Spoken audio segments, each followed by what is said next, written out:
حسدكي أنكو يهشو أنا وانكو سوقيا صدقوا أدونا qaabka ay ugu falcelisay ama safarkiisa qaabkay iyadana ugu falcelisay ama dhalinyarada taageerto ama dhalinyarada xiiseyso dhanka muuqaaladiisa ama dhanka heesiisa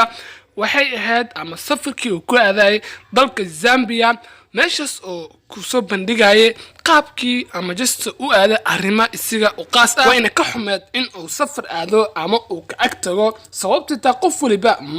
ma jecla in uu qof ay aad iyo aad u jecel yahay ama qof ka agdhow ama ha noqdo qof saaxiibkaaga ah ama qof garabkaaga taagan hadii uu maanta safar ka aado ama just maanta meesha aad joogto oo ka dheeraado ama meel ka fog aan ugu tagi karin oo ka aado meesha murugo aad u far badan oo qalbigaaga markaas dareemaya ama jirkaaga oo idil isbedel far badan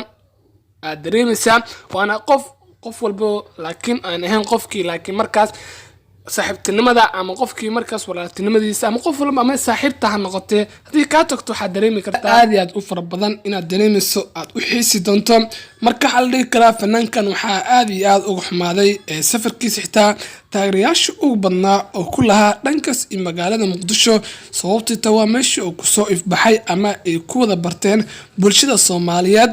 heese aad u far badan ayuu ku soo bandhigay magaalada Muqdisho oo ka soo aas-aasay ama aas-aaskii uu ahaa dhanka fankiisa waana meeshii just oo magac ku sameeyay ama ay bulshada Soomaaliyeed ay badanaa ay ku baratay ama la dhigi karo waa meel isiga وقاس sababtay tahay just meeshii aad ku soo barbaartay ama meeshii aad ku noolaan jirtay ama meeshii aad markaas dhaqaale fara badan ama magac fara badan aad ka hesho waa meel ku qaasa ama waa meeshii noloshaada markaas soo ifbixisay marka waxa dhigi karnaa fanaankan waa meelihii ay ka xumaadeen ama taageerayaasha ugu badnaa ee joogeen ee taageeray ama dhanka fankiisa xiisay jiray ee dhankaas in magaalada Muqdisho u dambeysay oo ku soo qaaday dalka Zambia waa hees aad u horumarsaneed ama ka duuneed heesii hore ee dadkii ku wada barteen oo heestaas oo ahayd heesii hore dhanka raabka laakiin heestii u dambeysay way ka duuneed qaabka codka loo qabtay ama qaabka just cod ahaantiisa marka ku luuqeynay heesta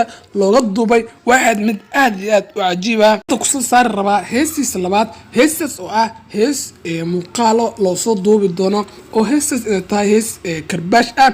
waana heesta labaad oo ku soo saaray dalka Zambia isagoo jooga sida qaabka dhanka muusikada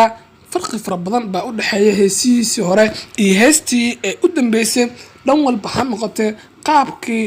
looga qabtay dhanka codka waxay ka bedelan ama heesihiisii hore farqi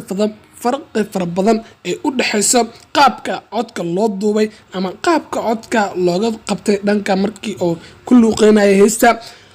marka dalka Zambia waa meel ay ku hormarsan yihiin ama ay joogaan dad dhanka fanka waqti fara